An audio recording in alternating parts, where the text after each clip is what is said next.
مل گیا تھا جو اسے اہل بیت سے ہٹا کر لے گیا دوسری طرف. اور اگر سیدھا کرنا ہے تو وہ بھی کس نے کرنا ہے؟ معمار نے. اور یہ وہ معمار ہیں کہ جن کے پاس علم اور تربیت بھی دنیا سے نہیں ہے، من عند اللہ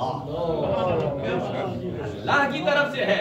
لہذا دو مثالیں دیتے ہیں زہیر ابن قین کی، اور ان کی مثالیں میں آگے مثال دیتا ہوں. اور آپ کو یہاں بیچ میں ایک دو مثالیں ہیں لیکن ان کو میں چھوڑ دیتا ہوں. تو یہاں کسی نے کہا، ایک واقعہ عرض کرتا ہوں اور جلدی سے آگے بڑھوں. عباسی خلیفہ، آج ہی میں سرچ کر رہا تھا ڈھونڈتے ڈھونڈتے تو مجھے ایک عربی کا ایک وہ کتاب ملی ہے چھوٹی سی. تو میں نے اتنی رائٹر نے خوبصورت کتاب لکھی ہے، یعنی کہ اس کے کچھ 70 یا 72 صفحے ہوں گے. میں ایک دفعہ میں بیٹھا ہوں تو میں نے سمجھا یہ کتاب شاید فضول ہے. تو میں نے اسے جب سٹارٹ کیا تو اس عربی رائٹر تھا، اس کے لکھنے کا انداز اتنا دلچسپ تھا کہ میں نے تھوڑی دیر میں 72 کے 72 صفحے کی کتاب پڑھ لیا. لیکن آپ نہ ڈرے، میں 72 نہیں سناؤں گا. میں وہ ایک ہی واقعہ سناتا ہوں کہ وہ سنایا عباسی خلیفہ. اس کے زمانے میں پاگلوں کی تعداد زیادہ ہوگی، بے وقوف لوگ تھے. عباسی خلیفہ تھا، اس میں پاگلوں کی تعداد زیادہ ہو گئی. تو اس نے کہا کہ چلو اب پاگل زیادہ ہو گئے ہیں، تب ان کو حل کیا ہے؟ اگر ان کو ایسے ہی چھوڑ دیتے ہیں تو وہ تو اور بندوں کو بھی پاگل کر دیں. لہذا اس کا علاج یہ ہے کہ پاگل خانے بنوائیں. جس چیز کی ریشو زیادہ ہوتی ہے، جیسے یہاں جیسے پاپولیشن زیادہ ہوتی ہے، آپ کیا سمجھتے ہیں کہ گورنمنٹ کچھ نہیں کرتی ہے؟ وہ اعداد و شمار کے مطابق آپ کے ہسپتال بناتی ہے، اسکول بناتی ہے، سڑکیں بناتی ہے. بعض اوقات ہم کہتے ہیں نہیں یہاں یہ انہوں نے سڑک تنگ کر دی، یہ تو پاگل ہے. سڑک تنگ نہیں کر دی، انہوں نے دیکھا کہ گاڑی والوں کی ریشو کم ہو رہی ہے، سائیکل والوں کی زیادہ ہے، تو انہوں نے ان کا حصہ دیا. یہ اس کے پیچھے ایک لاجک ہے. تو جب پاگل زیادہ ہو گئے تو اس کا حل کیا ہے؟ پاگل خانے بنائے جائیں. اس نے کہا کہ پاگل خانے بنائیں، لیکن پہلے کاؤنٹ تو کرو کہ پاگل ہیں کتنے، تاکہ ہم اس اعتبار سے بڑا چھوٹا بنائیں، یا ہر شہر میں جس شہر میں زیادہ ہیں تو وہاں بنائیں. لہذا اس نے یہ کیا کہ ہر محلے میں جب پاگل گھومنے لگے اس نے ایک اہلکار کو بھیجا، جاؤ گنتی کرو. جیسے ہمارے ہاں وہ مردم شماری کرتے ہیں نا، کیا کرتے ہیں، تو وہ کہا کہ پاگل گنو، اور پھر کیسے پتا چلے کہ ادھر سے گن کر دوسری گلی میں کوئی پاگل آ گیا تو آپ کہو کہ یہ 2 پاگل ہیں، ان کو نشانی لگاؤ. جیسے آپ ووٹ لگاتے ہیں نا، آپ کو نشانی لگاتے ہیں، دوسری دفعہ نہ آئے یا نشانی لگاؤ. اس نے کوئی نشانی لگانے کے لیے ہر ایک پاگل کو نشانی لگایا، کاؤنٹ کیا. کرنے کے بعد لسٹ تیار ہو. غور سے سنیے گا. تیار ہونے کے بعد بادشاہ سلامت نے بلایا، ہاں لسٹ تیار ہوگی، آ گئی. بادشاہ کے پاس لسٹ رکھ دی گئی، آ گئی. اس نے کہا مارو اتنی لمبی لسٹ. اچھا اس نے کہا بادشاہ مطلب پڑھے تو صحیح. معمولی لوگوں کی نظر کمزور ہوتی ہے پچھلی عمر میں. اس نے آئینہ جب لگائی نزدیک والی ہے، کیا نام دیکھا تو سب سے اوپر جو پہلا نام لکھا تھا اسی بادشاہ کا تھا. اسی بادشاہ کا نام سب سے اوپر. سنیے گا کہ حکمت دینے والے نے کہاں سے بات شروع کی ہے. آپ سمجھتے ہیں نا کہ ہر آدمی تہذیب نہیں ہوتی جی، ایک بندے نے سکول نہیں پڑھا ہے تو وہ بالکل ہی پاگل ہے. ہم اپنے بزرگوں کو کیوں اہمیت دیتے ہیں؟ اس لیے ہو سکتا ہے کمیونیکیشن گیپ ہو، لینگویج نہ آتی ہو، لیکن جو ان کے سوچنے کا انداز ہے وہ ہم سے کہیں بہتر ہے. ٹھیک ہے. اچھا اس نے جب دیکھا پہلا نام میرا، وہ تو بڑا لال پیلا ہوا اور اس کو غصے میں آیا. اس نے کہا یہ تو نے کیا کر دیا کہ میرا، میں جیسے کہتے ہیں تو وہ آج کا بادشاہ آج کا ہوتا تو فٹافٹ کیا تھا، ہاں جا. وہ اس کے میں ایسے لوگ بھی تھے. اس نے کہا اچھا جیسے ہم کچھ، اچھا میں تجھے پاگل لگتا ہوں. اس نے بادشاہ میں تجھے پاگل لگتا ہوں. تو اس نے کہا جی ہاں. جی ہاں جیسے کہا جی ہاں. تو بادشاہ ذرا ماحول میں آ گیا. کہتا ہے چلو یہ یار مذاق کر رہا ہے کوئی، ہے کوئی بات کرنا چاہتا ہو. اچھا اس نے کہا کہ میں تجھے پاگل لگتا ہوں. اس نے کہا جی ہاں. اور آگے سے یہ بھی کہا صرف پاگل ہی نہیں، آپ نمبر 1 پہلا، نمبر 1 پہلے ہے، یعنی پاگل نمبر 1. اچھا اس نے پوچھا دلیل بتاؤ کیا ہے. اس نے کہا اگر میں نہ ہوں تو، اس نے کہا میں نام آپ کا کاٹ دوں گا. کہا وہ کیسے؟ کہا میری نظر میں تو آپ ہیں. کہا کیسے؟ کہ آپ نے فلاں اپنے بندے کو، غلام کو اتنے پیسے دیے، اتنے بھاری بھرکم رقم تھی، اتنے پیسے دیے، جا اور فلاں ملک سے ایک کنیز لے آؤ. فلاں بادشاہ نے وعدہ کیا تھا کہ جاؤ اس ملک سے کنیز لے آؤ اور اس اتنے پیسے دیے کہ وہ جاؤ اور کنیز لے آؤ اور اس کو جو ہے نا خیر و عافیت سے میرے پاس لے آؤ. یہ اتنے اس نے اسے انعام دیا, پیسے دیے اس کو کہ جاؤ کنیز لے آؤ اور عطر لے آؤ. بادشاہوں کو عطر دیتے تھے, عطر اور کنیز لے آؤ. اس نے کہا تو نے اتنے پیسے جو اسے دے کر بھیجے ہیں کہ جا وہ اتنے ملک سے وہ تیری کنیز لے آ, اور وہ اکیلا آئے گا اور کنیز بھی خوبصورت ہو, اور یہ وہاں سے یہاں تک سفر طے کرتے ہوئے اگر خیانت نہ کرے تو پھر وہ پاگل ہے. بھائی پیسہ بھی اتنا ملے اور خوبصورت کنیز بھی ملے, اور اگر وہ خیانت نہ کرے تو وہ پاگل ہے. پھر میں تیرا نام کاٹ کر اس کا لکھ دوں گا, اور اگر وہ خیانت نہ کرے تو پھر تیرا ہی لکھا رہے گا. کہ ایک غلام پر تو نے یہ بھروسہ کیا. اب دیکھیں وہ بتانا کیا چاہتا تھا کہ یہ ممکن ہی نہیں ہے کہ مال بھی آئے, کیونکہ عیاشی یہی ہوتی ہے چاہے حلال ہو یا حرام ہو. کہا پہلی تمہاری اتنا مال ملے تو وہ کنیز کو لے گا اور وہ اتنا دور چلا جائے گا تو وہاں پہنچ بھی نہیں سکے گا. تو مراد یہ ہے کہ یہاں دو چیزیں الگ الگ ہیں. اس سمجھانے والے نے بھی اسے سمجھا دیا کہ تو نے جس پر بھروسہ کیا ہے یہ پاگل پن ہے, یہ ایمان نہیں ہے. پاگل پن.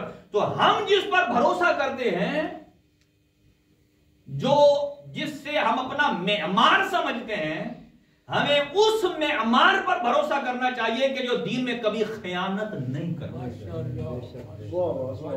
کبھی خیانت نہیں کرتا ہے. تو اب مجھے بتائیے غیبت امام زمان اجل اللہ تعالی فرجہ الشریف میں, غیبت آپ اسے نام کچھ بھی دیں, غیبت امام زمان میں ہمیں اس معمار معصوم کے فرامین میں جس بندے نے خیانت سے بچایا ہے اسے آپ کیا نام دیں؟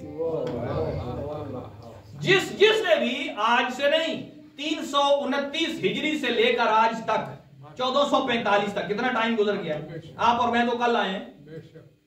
اتنے پیریڈ میں جن ہستیوں نے, جن شخصیات نے, جن علماء نے اپنی جانوں کا نذرانہ دے کر اہل بیت کے فرامین کو سنبھالا ہے یا اس میں کسی قسم کا کوئی رد و بدل نہیں ہونے دیا ہے, تو پھر آپ انہیں کیا ایک نام دیں؟ اس کا مطلب یہ ہے کہ معماروں کی طرف سے انہیں تائید حاصل ہے. لوگ کہتے ہیں کہ نہیں جی اہل امام زمانہ کے بعد تو فتویٰ تو ہے ہی نہیں, صرف کتابیں ہیں. مجھے یہ بتائیے ان کے بعد تو سب سے پہلا مرجع شیخ مفید ہے. شیخ مفید, اچھا آپ کہتے ہیں شیخ مفید راوی وہ تھے, محدث تھے. اچھا وہ شیخ مفید کے پاس ہی تو وہ جو بندہ کیس لے کر آیا تھا کہ میری زوجہ فوت ہو گئی ہیں اور ان کے پیٹ میں بچہ ہے, مجھے بتائیے کہ میں اسے ایسے ہی دفن کر دوں یا بچے کو نکالوں؟ بچے کو نکالوں. انہوں نے کہا ظاہر ہے جب اپنے علم کے مطابق انہوں نے بتایا ہوگا کہ والدہ فوت ہو گئی تو بچہ بھی سانس نہیں لیا ہوگا تو فوت ہو گیا ہوگا. انہوں نے کہا ایسے ہی تدفین کر دیں. جیسے ہی وہ جا رہا تھا راستے میں تو کیا دیکھا کہ کوئی گھڑ سوار ہے جو پیچھے سے آیا اور اس نے کہا اس بندے کو, صاحب مسئلہ کو, کہ مجھے شیخ مفید نے بھیجا ہے کہ اپنی عورت کا شکم چاک کرو, بچہ زندہ ہو تو اسے باہر نکال لو اور اگر مردہ ہے تو الگ دفن کر لو, کیونکہ اس کا الگ حکم ہے کہ بچہ شکم میں جو ہوتا ہے وہ ماں کی پشت کی طرف اس کا منہ ہوتا ہے, اور مسلمان کے لیے ضروری ہے کہ آپ اس کو قبلہ رخ لٹائیں. اگر ماں کو قبلہ رخ لٹاتے ہیں تو بیٹا پشت پر قبلہ ہو جائے گا. یہ بات میں آپ کو بتا رہا ہوں. لوگ کہتے ہیں کہ صرف وہ محدث تھے, مجتہد نہیں تھے, یعنی فتویٰ دینے والے نہیں تھے. انہوں نے فتویٰ یہی ہوتا ہے نا کہ یہ کر لو, انہوں نے کہا ایسے کر لو. تو شکم سے جب بچے کو نکالا کہ الگ دفن کرنا اس کو اگر بچہ بہت ہو جائے, چنانچہ وہ جب گئے دیکھا تو بچہ زندہ تھا. ماں کو دفن کیا اور پھر جب شیخ مفید کو پتا چلا کہ میں نے تو کچھ اور بتایا, واجب, اور وہ بندہ کہتا ہے کہ آپ کی طرف سے بندہ آیا تھا مجھے بتانے. شیخ مفید نے کہا تھا پھر میں تو گیا نہیں, یہ جو میرا پشت پناہ ہے صاحب العصر والزمان ہے انہی نے ہی تو بھیجا ہے. اچھا تو شیخ مفید نے کہا یہ آن دا ریکارڈ بات ہے. شیخ مفید نے کہا میں اندر بیٹھتی ہوں گھر میں آج کے بعد میں فتویٰ نہیں دوں گا. آج کے بعد میں اسے محدث کہتے ہیں. یہ مجتہد ہے کہ جو لوگوں کو رائے دے رہے ہیں. ہاں کوئی غلط کہتا ہے کہ مجتہد کی اپنی رائے ہے, نہیں وہ احادیث اور قرآن کی آیات سے استنباط کرتے ہیں. جب وہ گھر بیٹھ گئے کہ میں فتویٰ نہیں دوں گا, امام زمان خواب میں آئے اور کہا اے مفید یہ وہ مفید ہیں اور شیخ صدوق کے والد کے جن کی ڈائریکٹ توقیع ہے امام زمان کے خط موجود ہے ڈائریکٹ. اور شیخ مفید کو خط لکھ کر امام زمان فرماتے ہیں اے شیخ مفید یہ جو تجھ سے ہم کلام میں ہو رہا ہوں یہ بھی اللہ کی اجازت کے بغیر نہیں ہو رہا. آپ نے کیا سمجھا کہ امام زمان جب کسی سے گفتگو کرتے ہیں تو اللہ کی اجازت کے بغیر ہے.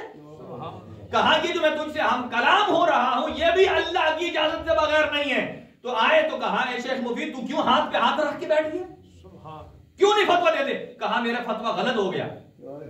فرمایا اس کا مطلب یہ نہیں ہے کہ امت کو ہدایت کے بغیر چھوڑ دو, تمہارا کام ہے اپنے علم کے مطابق فتویٰ دینا اور ہمارا کام ہے تمہاری اصلاح کرنا. ہمارا کام ہے تمہاری اصلاح کرنا. لوگ آج کے مجتہدین کو کہتے ہیں یہ پہلا مجتہد تو شیخ مفید ہے جس کے بارے میں آپ کہتے ہیں کہ امام زمان کی غیبت صغریٰ کے درمیان تھا. اچھا ان کو امام زمانہ خود کہہ رہے ہیں. اچھا شیخ مفید نواب اربع میں ہیں, 4 نائبین میں جو امام زمان کے تون میں ہیں جب نہیں ہیں تو پھر اسی لیے کہتے ہیں ایک ثابت ہو جائے تو اور آپ کیا چاہتے ہیں ایک. اسی طرح شیخ توسی نے اپنے ابتدائی زندگی میں احادیث مرتب کرنے کی کتاب لکھی ہے اور آخری زندگی میں انہوں نے وہ کتاب لکھی ہے کہ جس کے اینڈ میں سارے فتاوی ہیں.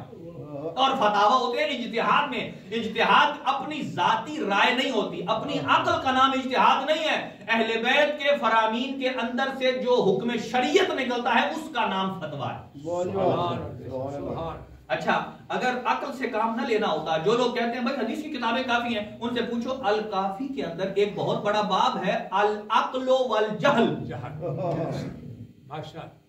عقل اور جہل کا اتنا بڑا باب اسلام نے رکھا ہے اور اہل بیت نے دیا ہے. اگر اسی کو آپ مان لیں, ادھر سے آپ کہتے ہیں کہ عقل سے کام نہیں لینا, ادھر سے کہتے ہیں عقل سے کام نہیں لینا, اور ادھر سے جدید کوئی بھی چیز آتی ہے تو آپ کہتے ہیں عقل کہتی ہے حلال ہے, عقل کہتی ہے حلال. دیکھیں کسی چیز کے حلال ہونے پر آپ کو دلیل نہیں چاہیے, اس کی حرمت پر دلیل چاہیے.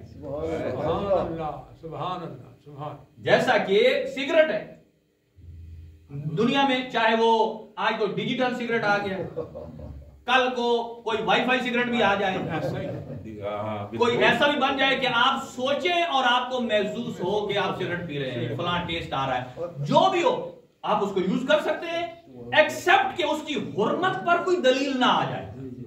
اسی لیے یہ تو بات ہم کہتے ہیں عزاداری واجب ہے. یہ سارے جو مخالفین عزاداری ہیں وہ کہتے ہیں یہ ماتم کرنا حرام ہے, یہ بدعت ہے. ہم کیوں کہتے ہیں؟ ہم کہتے ہیں کہ اس کے آپ جواز پر دلیل نہیں چاہیے کہ عزاداری جائز ہے, جواز پر تو کسی کا دلیل چاہیے, حرمت پر. اگر حرام ہونے پر کوئی دلیل ہے تو لے کر آؤ. اگر عزاداری کے حرام ہونے پر کوئی دلیل ہے تو لے کر آؤ. جواز پر دلیل نہیں چاہیے. جو نئی ایجادات آتی رہیں گی آپ کے لیے ابتدائی پوزیشن میں جائز. کرپٹو جائز, بٹ کوئن جو ہے یہ جو کرنسی آ رہی ہے ابتدائی پوزیشن میں جائز ہے, جب تک کہ اس پر کوئی ایسی چیز نہ آئے جو اس کی حرمت کا باعث بنے. جیسے کہ بہت سارے مراجع آپ اسی بات پر رکے ہوئے ہیں, ابھی تک کلیئر فتویٰ نہیں دے رہے. کیوں؟ اس لیے کہ بٹ کوئن کے پیچھے, کرپٹو مونے جو ہے اس کے پیچھے انہیں کوئی سالڈ چیز نظر نہیں آ رہی. جیسے بینکوں میں آپ معاملہ کرتے ہیں, مارکیٹ میں آپ یہ جو سٹاک ایکسچینج ہے اس میں جب ریشو ریٹ اوپر نیچے جاتا ہے تو اس کے ایک پیرامیٹرز ہیں جس کی وجہ سے وہ اوپر جاتا ہے نیچے جاتا ہے, وہ سب کو پتا ہے جو اس ایکسچینج میں کام کرتے ہیں. لیکن کرپٹو مونے جو ہے اس میں آپ ہو سکتا ہے رات کو دیکھیں تو بٹ کوئن ہو 65,000 پر, صبح اٹھے تو آج 27,000 پر. آپ کے نیچے کیوں آیا؟ کوئی ریزن نہیں. تو یہاں مراجع ابھی تک رکے ہوئے ہیں، چونکہ اگر کوئی رات کو 65 کا لے لے، صبح 27,000 میں ہو جائے، اس سے ہے کسی کا مال ضائع ہونا، نقصان ہونا، یہ ضرر ہے. ابھی چونکہ ایک مومن کے ضرر کو بچایا جاتا ہے، وہ مرجع جو ہے وہ اپنے ذاتی منفعت کو نہیں دیکھ رہا، اور اسے تو یہ بھی نہیں پتا کہ مجھے فالو کرنے والے کہاں کہاں ہیں. ٹھیک ہے. تو یہاں بھی ایک چیز ہے کہ جب اگرچہ کچھ سالوں میں یہ ہو جائے گا، اس سے جو یہ جو کرنسی ہے ہماری، اس کے پیچھے کچھ نہ کچھ لاجک نکل آئے گی، پتہ چلے گا کیسے اوپر جاتی ہے. ایک آدمی ایک رات کو خریدے اور بالکل بیٹھ جائے، یا جب بیٹھ جائے تو وہ خود ساری خرید لے، اگلے دن اچھال لے. یہ تو دوسروں کے ساتھ فراڈ ہو گیا اپنے پیسے لینے کے لیے. لہذا دوسروں کو فراڈ سے بچانے کے لیے ابھی تک اس پر ریسرچ ہو رہی ہے. آپ کیا سمجھتے ہیں؟ آپ سمجھتے ہیں کہ آگا مثلا ایک مرجع، ایک سیستانی صاحب کی میں بات دے لیتا ہوں کہ آپ کہتے ہیں کہ سیستانی صاحب کو کیا پتا کرپٹو ہونے کا؟ بھائی شہید باقر الصدر کو کیا پتا تھا اکنامک کا، کہ جس کی کتاب آج بھی مدینہ یونیورسٹی میں پڑھائی جا رہی ہے؟ بھائی آپ کیا، اس عالم کو کیا پتا جس ایک موم بتی سے پورے کے پورے مسجد کا وہ جو پانی کا ٹینک گرم کر دیا؟ آپ کے سائنسدان آج ہیں. آپ اصفہان میں بھی ایک مسجد ہے جس کے اتنا بڑا مسجد کا ٹینک ہے پانی کا، ایک موم بتی سے گرم ہوتا ہے. آپ کے یہاں ہم ایسے ہیٹنگ کا خرچہ کر رہے ہیں، ایک موم بتی جلا لیں. کب بنایا؟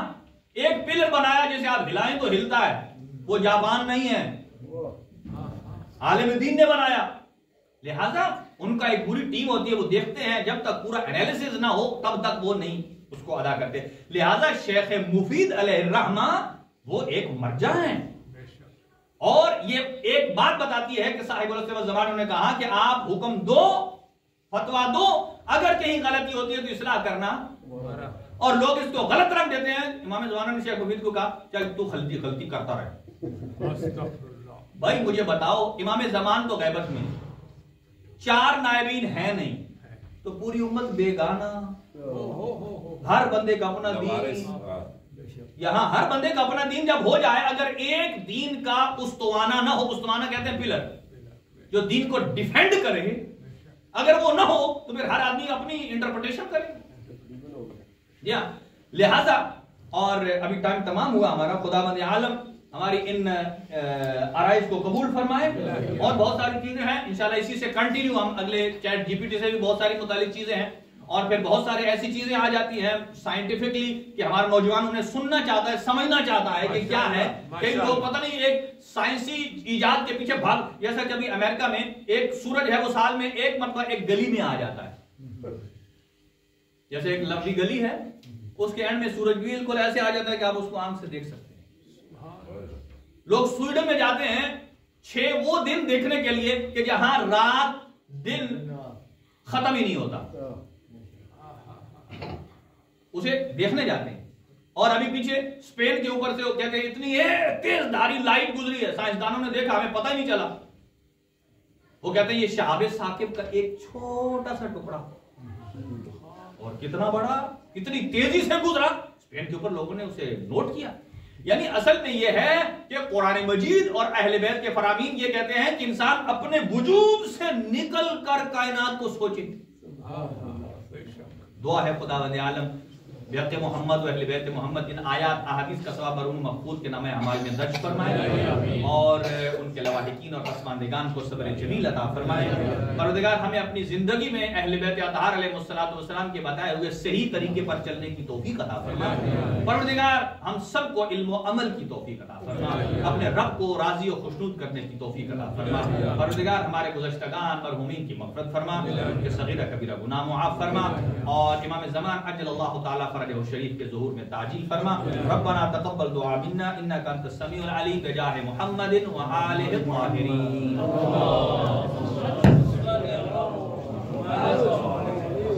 السلام علیکم یا نبی اللہ، السلام علیکم یا رسول اللہ، السلام علیکم یا باعث الہدی، السلام علیکم یا حبیب اللہ.